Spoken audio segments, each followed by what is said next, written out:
네, 2부로 돌아왔습니다. 자, 2부에서는 일단 전반적인 줄거리를 이야기 드리고요. 네. 그다음에 의문점에 대한 사항이라든가 네. 장점, 단점, 그리고 마무리 및 네. 한 줄 평점을 매겨보도록 하겠습니다. 네. 일단은 전반적인 줄거리에 대해서 제가 설명을 드리도록 하겠습니다. 네. 주인공 데이비스는 아내인 줄리아와 함께 출근하는 도중에 교통사고를 당하게 되죠. 아내가 죽었다는 소식을 듣게 되고 아이고. 근데 다음 날이 되자마자 평상시처럼 출근을 아무렇지 않게 하게 돼요. 근데 아내를 잃은 날에 자판기에서 돈을 잃은 데이비스가 고객센터에다가 편지를 쓰게 되는데요. 그렇죠. 속마음이 담긴 이야기를 한 줄 한 줄 보냈던 어느 날 네. 새벽 2시에 갑자기 고객센터 직원인 캐런으로부터 연락을 받게 되죠. 네. 데이비스와 캐런이 이야기를 나누는 도중 공감대를 찾고 서로의 마음을 터놓는 사이가 됐는데 예. 특히 캐런의 아들인 크리스를 보고 자신과 비슷한 처지가 아닌가라는 생각과 함께 세 명이서 함께 보내는 시간이 많아지게 되는데요. 네. 그 와중에 자신의 집이라든가 그리고 아내가 이야기했었던 냉장고의 고장이라든가 네. 그런 게 떠올리게 되면서 그 물건들을 하나씩 분해해보기 시작을 하고 자신의 내면을 돌아보는데 시간을 사용하게 됩니다. 네. 이게 전반적인 줄거리고요. 짧게 얘기하면 아내랑 같이 출근하다가 불의의 교통사고를 당해서 아내가 죽었는데 병원에서 M&M 꺼내 먹으려고 자판기에서 했는데 자판기에서 어이씨 돈 먹어가지고 빡쳐갖고 글 좀 썼더니 어쩌다 거기에 여자랑 썸을 타는 그런 영화라고 보면 돼요. 어찌됐든 간에 의문점에 대한 이야기를 나눠보도록 할게요. 네. 일단 첫 번째, 이 영화는 과연 힐링 영화인가에 네. 대해서 일단 질문을 해보고 싶어요. 그러니까 이게 지금 힐링 영화처럼 마케팅을 하고 있는데 명주 생각에는 그게 맞는 것 같기도 하고 아닌 것 같기도 해서 그렇죠. 우리들한테 물어보는 거 아니야? 그렇죠. 명주가 할 질문을 포함해서 제가 그냥 얘기를 해보도록 하겠습니다. 아, 예. 두 번째로 명주가 저희한테 질문하고 싶은 건 혹시 남자가 슬플 때를 다룬 영화가 생각나는 게 있는지. 네. 저는 두 가지 총합해서 얘기를 해보고 싶습니다. 예. 일단 첫 번째 이야기. 이 영화는 과연 힐링 영화인가? 저는 웰빙, 힐링 이런 단어가 오남용되는 거에 굉장히 혐오합니다.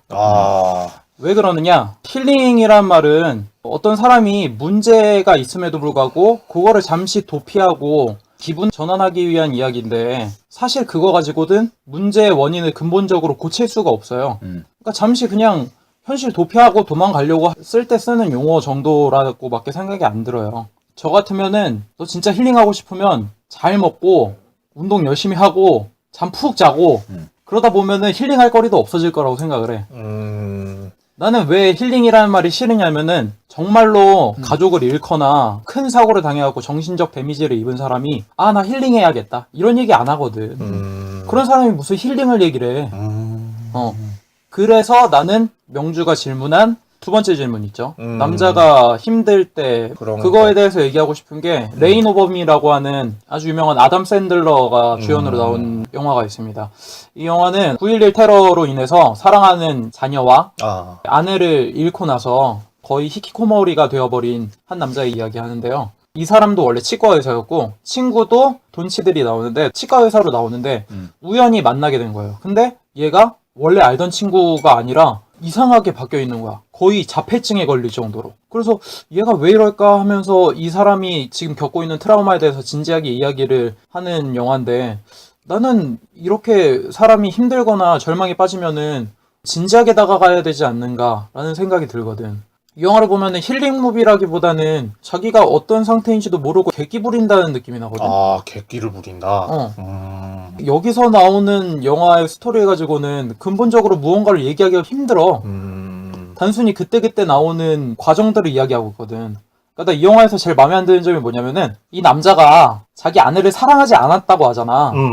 그것 때문에 영화 스토리를 아리까리하게 만들어. 분명히 이 사람이 하고 있는 행동은 사랑하는 사람을 잃었을 때 하는 행동이거든. 사람이 실연을 당하거나 자기가 사랑하는 사람을 잃었을 때 스트레스를 받게 되고 그렇지. 집착을 하게 되고 분노를 하게 돼. 과학자들이 그런 얘기를 하는데 뇌에서 그런 호르몬이 나오게 돼 있대.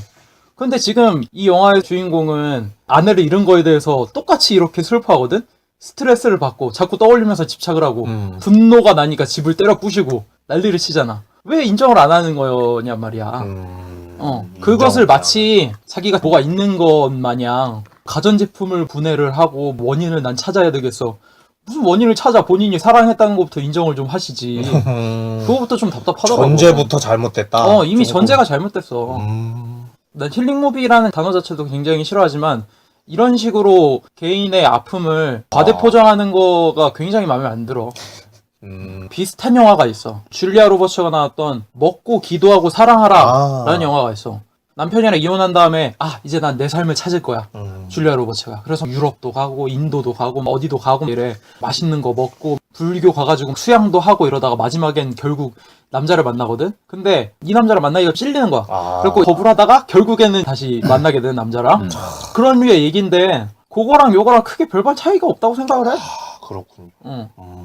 그러니까 힐링 담론의 문제는 사람들은 힐링 하면은 비정상적인 상황에서 정상적인 상황으로 회복하는 것을 생각하게 되잖아. 근데 사실은 그게 아니란 거지.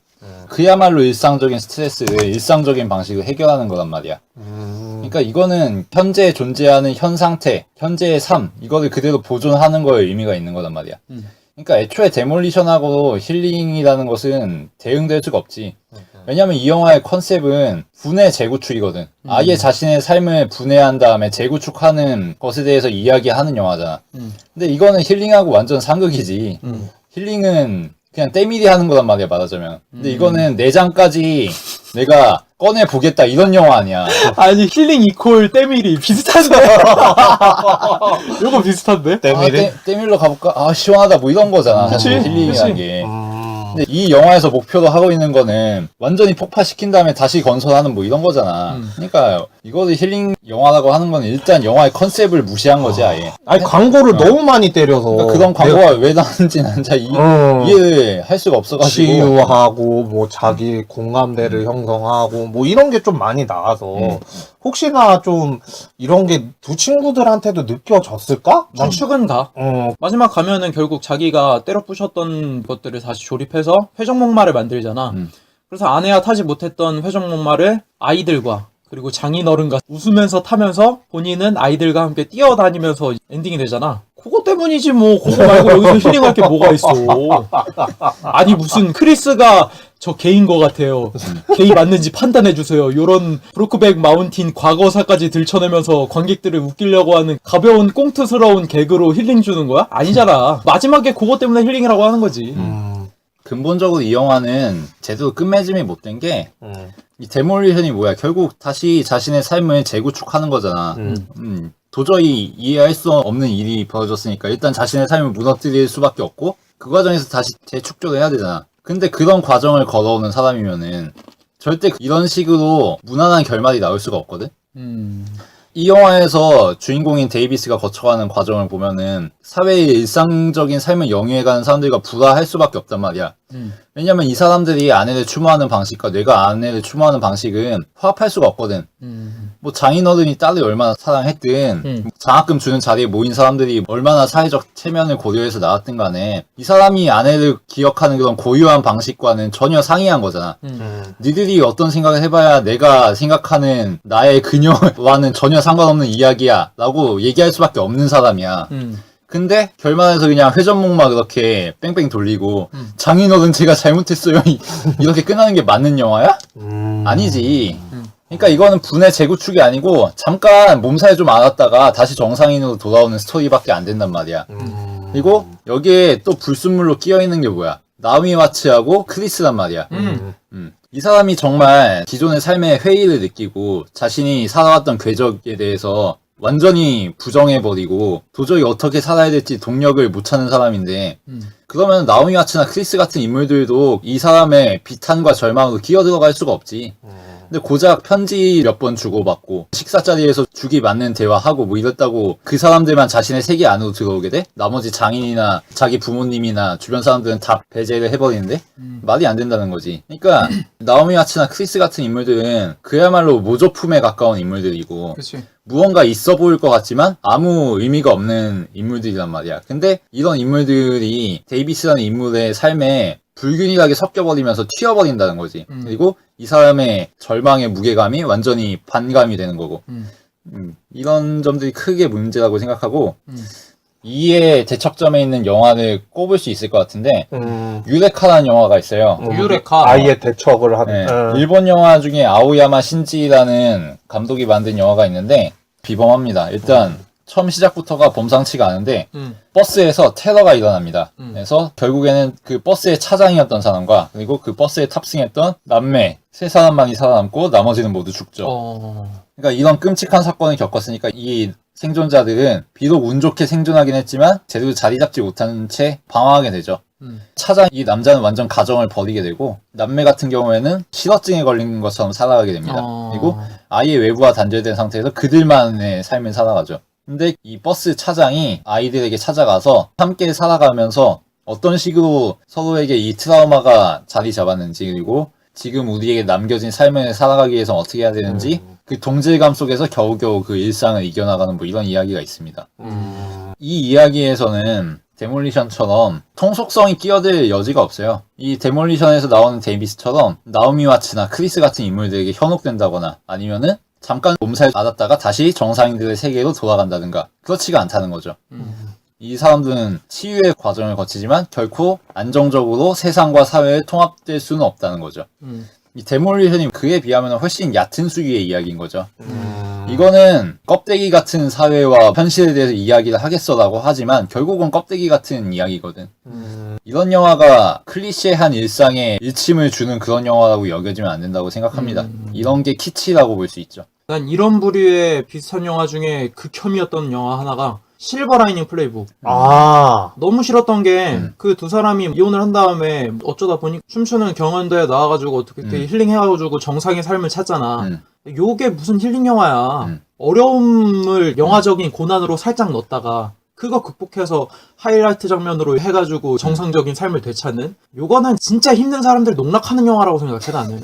진짜로. 나는 힐링 영화라고 하면은 추천할 수 있는 영화는 있어. 오기가미 나오코라고 하는 일본 감독이 있는데 이 감독 영화를 보면은 마음이 좀 편안해지긴 해. 카모메 식당, 예, 안경, 토일렛. 내 힐링이란 단어 되게 싫어하는데 이 영화 3가지 정도는 힐링이라고 이야기할 수 있을 것 같아요. 이 영화에서는 어떠한 고난도 없습니다. 어떠한 인생의 굴곡도 없습니다. 다만 영상이 굉장히 유려하고 배우들의 삶의 태도가 굉장히 재밌습니다. 독특하고 뭔가 삶을 살긴 사는데 치열하게 살지도 않아. 그냥 자기가 하고 싶은 거, 자기가 즐기고 싶은 거 그거를 추구하면서 사는데 그걸 굉장히 가볍고 부담스럽지 않게 보여줍니다. 그리고 내가 갖고 있는 근심들이 그렇게 중요한 게 아니네? 라는 생각이 들면서 체증을 덜어주는 그런 식의 힐링 영화? 차라리 그런 게 힐링 영화지 이렇게 가볍게 영화적인 장치로 고난 살짝 던져준 다음에 그거 극복해서 금방 정상적인 삶을 영위하는 요거는 진짜 힘든 사람들 농락하는 거라고 봐. 차라리 와일드같이 그렇게 자기가 어떤 삶을 살았었는지 그거를 이겨내보려고 발악하다가 마지막에 와서 어땠을까 내가 여태까지 살았던 삶이라고 하면서 되뇌이는 이야기 한마디 하는 거? 그 정도는 할 수 있지. 이거는 가벼워. 근본적으로 정상의 삶을 되찾아야 돼? 그러니까 애초에 이 영화에서도 충분히 그렇지 않다는 단서를 준단 말이야. 예를 들어서 데이비스가 금융업에 종사하는 사람이야. 그치. 근데 아예 대놓고 얘기하잖아. 이거는 내 따까리들이 하는 일이고 나는 그거 그냥 떡고물 받는 거라고. 그치. 헛된 숫자에 의해서 노란 삶이라는 걸 얘기하잖아. 그리고 장인이라든가 자신의 부모님이라든가 주변 사람들 모두 마네킹 같은 인물들이란 말이야. 근데 그런 삶으로 왜 통합이 돼야 돼? 결국은 극단적인 고통을 받아보고 자기 삶의 전복적인 경험을 가지는 사람은 기존의 삶에 대해서 뻔한 삶이고 큰 가치가 있는 삶이 아니라는 것을 깨닫게 될 수밖에 없단 말이야. 근데 이 사회의 사람들은 그냥 뻔하게 살아간다는 거를 사람들이 뒷걸음질 치고 데이비스 혼자 전진하는 장면이 있잖아. 그런 식으로 데이비스가 사람들과 역행해서 가는 장면으로서 대대적으로 보여줘 놓고서 회전목마 돌리는 걸로 끝내는 거는 진짜 잘못된 거지. 그러니까 그런 한번 역경을 겪었으면은 보통 사람들과 똑같은 가치관을 추구할 수는 없다는 얘기잖아 결국에. 그치. 근데 마무리를 그렇게 해놨으면은 굉장히 실망스러운 거지. 저 같은 경우에 또 하소연하는 영화라고 생각을 했기 때문에 좀 그런 게 있었고 문구가 그래요. 사소한 것을 되돌아보다. 카피를 그렇게 써놓은 거는 있었는데 누군가를 잃었다는 슬픔이라든가 그런 거는 어느 정도 이해를 할 수 있겠는데 그래도 치유를 한다거나 뭐 힐링을 한다? 이런 것까지는 아닌 것 같아서 두 친구한테 물어본 거였는데 그런 대답에 대해서 너무 감사하고 저는 남자가 슬퍼질 때 그런 영화를 다룬 게 뭐가 있을까 생각을 해봤는데 이번에 2016년도 제가 최고 작품이라고 생각하는 게 오베라는 남자였어요.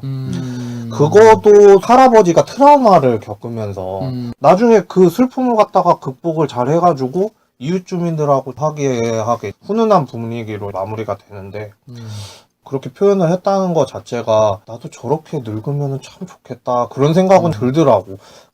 그리고 장점이라고 생각하는 부분이 있는지 이 영화도 편집은 정말 대단한 영화지. 편집은 대단한 영화다. 데이비스가 사고를 겪고 나서 사고가 처리되는 과정을 몇 컷 안 되게 보여준단 말이야. 장례식 치러지는 과정, 집에 와서 눕는 과정 이런 것들이 굉장히 단시간에 처리돼. 근데 충분히 이해할 수 있어. 왜냐하면은 그 각각의 컷이 서로 겹치지 않게 전달해야 될 부분들을 다 전달하거든. 그런 점에서 이 감독의 편집 능력은 보고 배워야 되지 않나라는 생각을 했고 그 정도? 중간중간에 대화할 때 이렇게 농담조로 치는 것들이 있는데 그게는 좀 마음에 들더라고. 좀 재밌었어. 농담 쪽으로 치는 것들이 그런 것도 재밌었고 장면 하나 굉장히 인상적인 게 하나 있었는데 이 사람이 분해를 하기 시작하잖아 어느 순간부터. 그러다가 항의 편지를 쓰지. 그래서 맨 처음에 전화가 오고 그 다음에 그 여자가 주차했다가 그냥 가버리잖아. 궁금해지는데 장인이랑 밥을 먹고 있다가 전화가 오잖아. 그래서 전화를 받는데 정전이 돼 있다가 불이 켜지잖아. 그러면서 정관하는 분해하고 내려오지. 그때만큼은 이 영화가 재밌는 방향으로 흘러간다는 생각을 했어. 그러니까 이 불이 꺼져 있었다는 상황은 주인공의 심리 상태 그리고 인생의 상태와 동일하다고 생각을 해. 그리고 전화가 왔을 때 비로소 불이 켜졌다는 것도 의미가 있는 거고 굳이 설명하지 않고 근데 중요한 것은 전구를 분해했다는 거야. 그 순간 이 사람은 궁금한 거지. 내가 지금 인생의 상황이 정전이 돼 있고 죽어 있는 상황인데 이게 그냥 내가 살아온 게 잘못인 건가? 아니면 내가 죽은 아내 사랑하지 않았었는데 사랑한 척 하면서 이렇게 슬퍼하는 건가?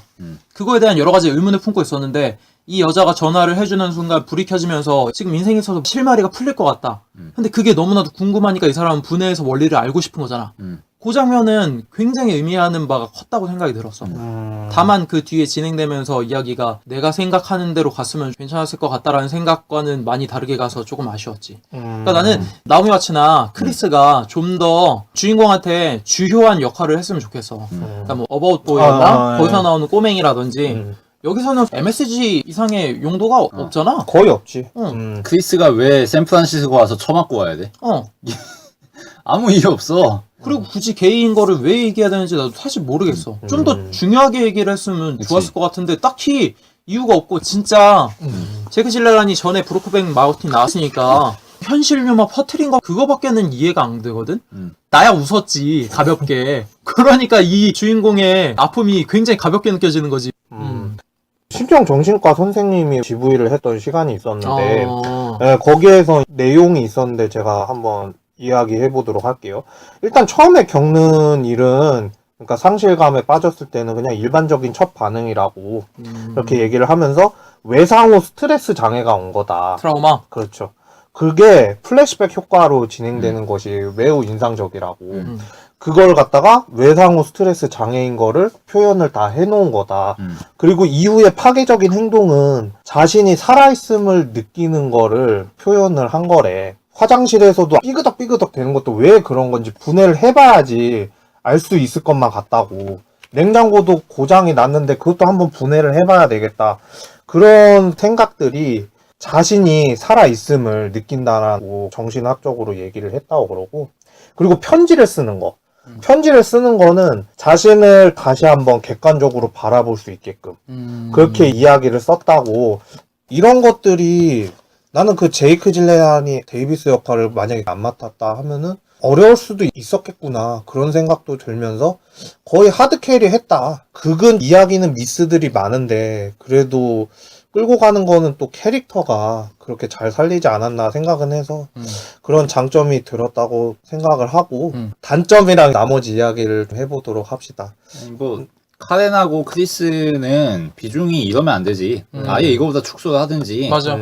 아예 데이비스가 어떤 식으로 아내를 회상하고 궁구하고 다시 재구축하는지 이것만 보여주든지 아니면 이 사람들의 사연도 보여주면서 이 사람들이 데이비스와 동질감을 가질 수밖에 없는 부분 왜 이 사람들이 같이 연대감과 소속감을 느낄 수밖에 없는가 이거를 설명을 해야 되는데 이 사람들은 그냥 데이비스의 배경으로만 존재한단 말이야. 적절치가 않지. 데이비스라는 사람의 내면을 이해하는 건 사실 어렵지 않아. 이 사람은 정해진 궤도대로 그냥 살면은 충분하다고 생각했던 사람이야. 그냥 이대로 돈 벌고 은행 잔고 쌓이고 아내하고도 적당히 이렇게 파트너처럼 지내고 애도 그렇게 가지고 뭐 그렇게 인생 그렇게 사는 거지 뭐 이런 사람이란 말이야 그냥 사실. 그런 루트 타면서 평화롭게 살면 되는데 뭐가 문제야 라는 사람인데 갑자기 사고가 터져서 그럴 수가 없게 된 사람이잖아. 그러니까 현실 부정하는 거고. 그러니까 자신의 마음속에 감춰져 있던 그런 절망감이나 아내에 대한 그리움 이런 거를 자기 스스로도 잘 깨닫지 못하는 거지. 그렇게 돼. 그러니까 뭐든지 분해하고 싶은 거고. 근데 왜 카렌하고 크리스는 안 분해하는데? 얘네들은 있는 그대로 받아들여 버리잖아. 얘네들도 데몰리션해서 봐야지. 그러면은 진짜 백이 리얼리티 데몰리션이 된다. 뭐 그런 이야기가 될 그러니까 수도 있겠군. 자기 집 부수듯이 이 사람들 부셔야 된다 이 얘기가 아니라 이런 식으로 가장 극단까지 가장 밑바닥까지 들어가 보고 싶은 광기에 휩싸인 사람에게 카렌이나 크리스 같은 마네킹 같은 인물들 보고 만족하는 게 말이 되냐는 거지. 방금 얘기했던 것 같이 만약에 카렌하고 크리스에게 비중을 주는 게 어렵고 난잡해질 것 같았으면 그냥 데이비스 얘기만 했어야 된다. 그냥 집 부수는 얘기만 가지고 2시간 했어도 된다. 집 부수는 이야기로. 네, 이 영화가 크게 공감이 안 가는 요소가 2가지인데 첫째는 돈이야. 뭐냐면 내가 아까도 얘기했지만 이런 부류의 영화랑 비슷한 게 줄리아 로버츠가 나왔던 먹고 기도하고 사랑하라 그건데 그 영화를 본다면 어떤 평론가가 그래 돈 있으면 힐링 돼 이렇게 평론 남긴 적이 있어. 마찬가지야. 집 부시고 불도저 부르고 200인가 거기서 그렇지. 테레비 모함마로 다 까고 노동하는데 가갖고 내가 $200 줄 테니까 나 이거 노동 시켜줘 이러고 이 공감이 가겠어? 그렇지. 안 그래도 미국 상황 지금 어려운데? 말이 안 되잖아. 우리 세계 형제가 지금 안 그래도 밑바닥 치고 있는데 요런 힐링 방법이 공감이 가겠냐고. 힐링은 그 일용직 노동자들이 했지. 그냥 똥돈 생겼다. 돈 있는 놈이 방향 못 찾아갖고 개지랄하는 거밖에 안 보이잖아 이건. 이게 뭐하는 짓이야. 이거 자체가 오르고 두 번째도 나오미 와치지. 이 사람이랑 섹스를 하던지 아니면 나오미 와치가 아니라 남자 배우를 두던지 둘 중 하나야. 스미스가 얘기한 것처럼 크리스랑 나오미 와치 이 2명이 썸의 관계로 갔던지 아니면은 스미스 말대로 분해하는 관계가 됐는지 이 사람들이 왜 나를 이렇게 받아주고 나랑 이렇게 힐링을 하는데 도와주지? 요걸 궁금해하던지 아니면은 진짜로 지금 방황하고 있는 상태니까 몸이 그리울 거 아니야. 그러니까 그런 상대로 찾던지 그게 아닌 거면은 남자를 두던지 남자를 뒀으면 이야기가 차라리 더 담백해졌을 수도 있어. 네가 생각했을 때 남자고 어쩌다 보니까 이혼해서 애 딸린 남자였는데 어쩌다 보니까 우정을 쌓는 거야. 사냥을 다닌다든지 서로. 그 장면 되게 웃기잖아. 권총 하나 던진 다음에 방탄축도 껴갖고 자학하는 거지 거의. 그게 뭐 하는 거야 지금. 개막장이지. 그러니까 무모해 보이긴 하지만 거의 중2병 수준이잖아. 돈 많은 중2병이면 이렇게 할 것 같아. 돈 많은. 무슨 파이트 클럽도 아니고. 그 2가지가 나는 진짜 최악으로 공감이 안 갈 수밖에 없었던 상황이 아닌가. 그러니까 이 영화에서 보면은 데이비스가 기존에 안 보이던 것들이 보이기 시작한다 이거를 얘기하잖아. 그러면 그것들을 계속 디테일하게 계속 파든가 그것들은 그냥 몇 번 장치로서만 언급되다가 잠깐 나오미 와치하고 썸도 가지다가 크리스하고 총질도 하다가 이게 뭐 하는 거야 이게 무슨 데몰리션이야. 돈 많은 아따라고밖에 안 보여. 답이야. 너무 유치해. 황당하실 수도 있는데 OST가 괜찮아요 사실은. 유명한 곡들이고 그래서 괜찮다고는 사람들이 생각을 하는데 나는 우리나라 곡 중에서 하나를 추천해주고 싶어요. 뭔데? 아웃사이더의 외톨이 있잖아요. 상처를 치료해줄 사람 어디 없나? 상처를 치료해줄 사람 어디 없나. 차라리 그런 곡을 깔고 비슷해. 나를 치료해달라 이렇게 얘기를 했으면은 훨씬 더 어울리지 않았을까.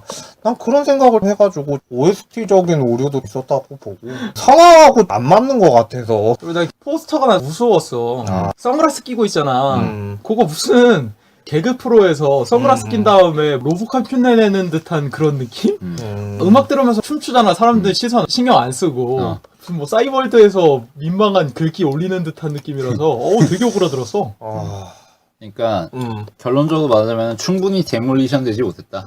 충분히 데몰리션 되지 못했다. 자기 개인사 그리고 자기의 주변 지금까지 인생에 다 데몰리션 해야 되는데 하는 척만 하다 끝났다. 라는 생각밖에 안 들어. 이제 마무리를 해보는 시간을 갖도록 하겠습니다. 일단 명장면부터 얘기를 해보죠. 저는 아까 말씀드렸지만 정전이 됐다가 전화 받고 나서 불이 켜지고 전구 분해해서 떠나는 장면 의미하는 바가 컸다. 그때까지는. 그때까지는. 네. 그 정도로 이야기하고 싶고. 정훈이 들어보고. 이건 명장면은 아니고 구조적인 측면에서 얘기인데 처음에 데이비스와 줄리아는 차를 타고 직선으로 갑니다. 앞을 보면서 그냥 갑니다. 그러다가 옆에서 들어오는 훅에 그냥 걸려버리죠. 그렇죠. 그리고 이후에 데이비스는 해머를 가지고 여러 번 집을 두들겨 팹니다. 네. 이때 해머는 원운동을 하죠. 홀을 그리죠. 포물선을 그리고. 그리고 마지막에 회전목마는 원을 그립니다. 이건 구조적인 측면에서의 변화가 보이죠. 원에 대한 그런 형태. 아내가 죽기 전에는 그냥 앞만 보고 가던 사람이었어. 근데 아내가 죽은 이후에 망치로 다 때려 부숴야 돼. 그렇지. 홀을 그리면서 직선으로만 갈 수 없게 된 거지. 그리고 마지막에 회전목마를 통해서 순환을 하죠. 완성을 하고. 그런 식의 구조는 돋보이긴 했습니다. 근데 그 재료가 되는 것들은 대단찮았다는 거. 원의 형태 얘기했으니까. 그럼에도 불구하고 좋은 걸 찾았네요. 대단하네. 저 같은 경우에는 제이크 질리안이 노래를 굉장히 잘한다. 근데 춤도 잘 추는 것 같아요. 예.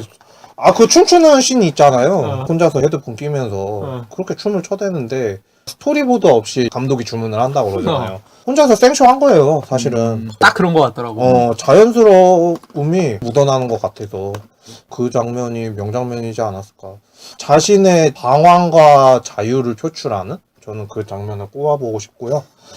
한 줄 평과 평점 남기는데 일단 효식군부터 먼저 들어가도록 하겠습니다. 저는 한 줄 평은 아니고 일단 이 영화 보면서 말죽거리 장소도 좀 생각이 났습니다. 장소. 거기서 보면은 마지막에 그냥 개싸움을 한 다음에 권상우가 창문 깨면서 대한민국 학교 족구하라 그래 이러잖아. 사랑한 거 맞는데 이것 때문에 지금 너무나도 슬픈 거 맞는데 이거 인정 안 하고 객기 부리는 중이병 같다는 느낌이지. 돈 많은 중이병. 그래서 나는 너무 보는 내내 불쾌했고 별로였어. 그리고 그럼에도 불구하고 더 짜증나는 게 제이크 질레란이 그런 연기를 너무 또 잘해.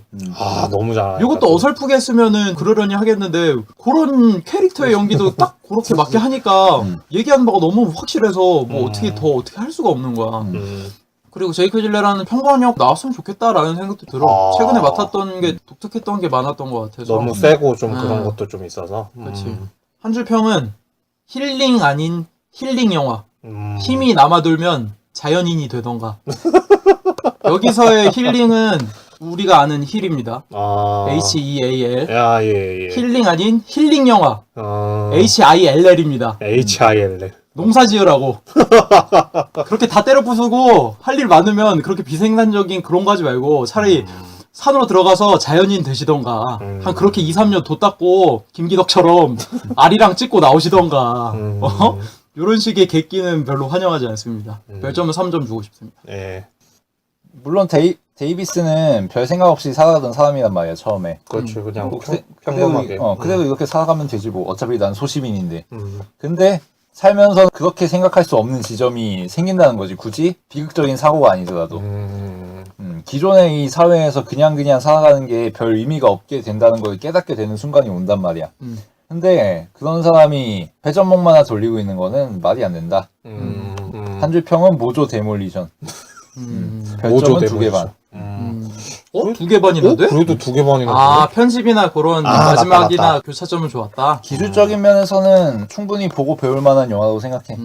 나도 부연 설명을 하고 싶은 게 데이비스가 무조건 다시 평범한 삶을 산다는 거에 대해서 뭐 무조건 이 사람은 비범한 삶을 살아야만 해. 이런 고통을 당했으니까. 이런 건 아니지만 자신이 겪은 바가 있으니까 앞으로의 삶은 뭔가 더 깊은 생각을 갖고 살게 될 여지를 보여줬으면은 오케이 하겠는데 그렇지 않고 너무 가볍게 처리됐다는 거지. 그게 마음에 안 든다는 거지. 오늘은 일단은 저 같은 경우는 뒤통수를 치지 않기로 했으니까 별점부터 일단 얘기를 하자면은 4개예요. 별점 4개야? 예, 저는 별점 4개예요. 아, 재밌게 봤어? 근데 이게 더 뒤통수인데? 이걸 재밌게 봤어? 아, 한 줄 평까지 일단 얘기를 해보자면은 영화계에서 데이비스는 내가 아닐까 그런 생각을 해봤어요. 왜? 부시고 싶어? 아, 나를 분해하고 싶어? 그러니까 아. 영화계를 분해를 해봤어야 됐어요, 제가. 그러니까 좀 뒤돌아보면서 아. 뭔가가 잘못됐거나 그런 부분에 있어서. 팟캐스트의 영화계이기도 하지만 명주가 갖고 있는 영화관. 그렇지. 일단 내가 분해를 해봤어야 됐어요. 제가 생각이 부족해서 이 영화를 보면서 그런 생각이 들더라고요. 아, 데이비스가 만약에 이걸 진행을 하면은 얘네들을 분해를 해버리든지 아니면은 나를 어떻게 분해를 할까 그런 생각을 해보면서 신경을 안 쓰고 녹음하면서 들어갔었던 적도 있어요, 사실은. 그런 거에 대해서 반성하게 되고 반성하게 되는? 그러니까 치료나 뭐 힐링보다도 널 한번 되돌아봐라 이런 식으로 얘기를 하는 것 같아서. 다만 아쉬운 거는 데이비스랑 내가 배경은 틀리니까. 캐런하고 크리스에 대해서 정말 잘 얘기를 해준 게 나도 서포트를 하려면 확실하게 해줬어야 된다 그런 생각이 들어서 저는 그렇게 주고 싶어요. 네.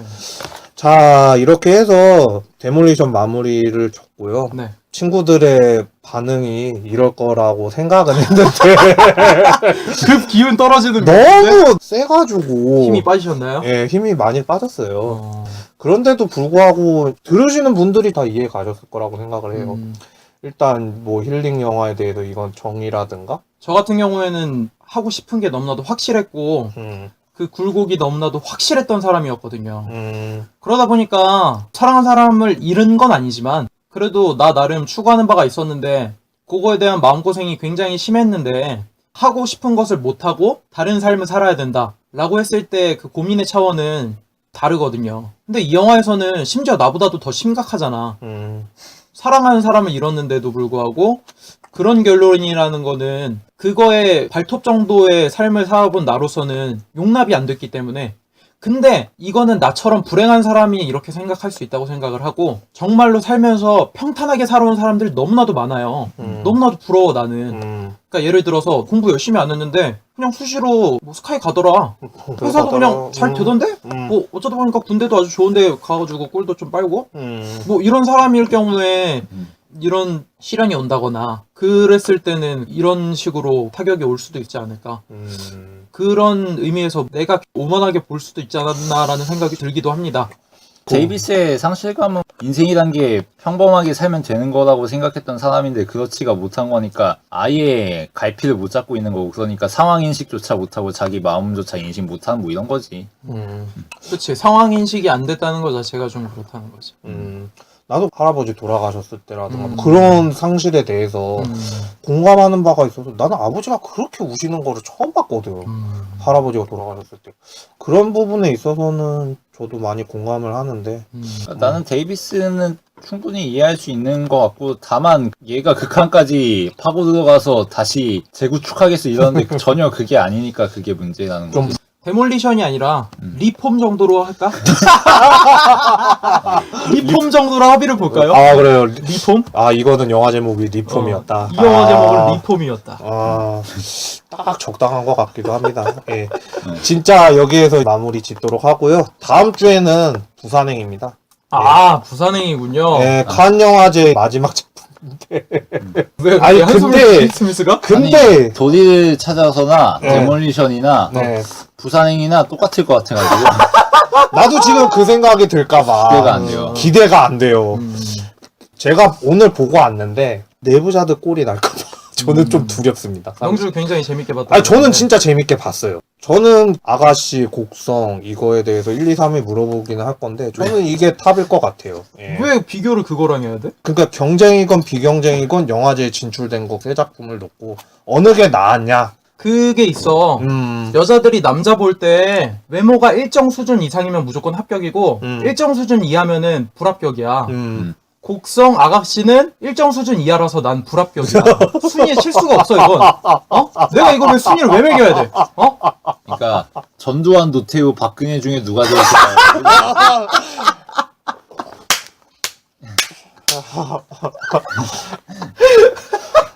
야, 이승만 추가? 뭐 부산행은 아직 안 봤으니까 부산행이 뭐라고 얘기하지 않겠어. 그냥 기대가 안 된다고. 아니 그러니까 나는 지금 곡성하고 아가씨를 순위를 왜 매겨야 되나 이거부터가 동주나 우리들이나 앞으로 기대되는 뭐 하나에서 올해 한국 영화 3개 중에 뭐가 어때? 이러면은 급이 되는구나 이렇게 하겠는데 다음 주 거의 예고편이 나간 것 같아요. 예, 뭐 제가 이렇게 말하는 순간 애들이 입이 터질 것 같아가지고 일단 여기까지 마무리 짓도록 하고요. 다음 주에 그러면은 부산행으로 찾아뵙도록 하겠습니다. 네. 지금까지 들어주셔서 감사합니다. 감사합니다.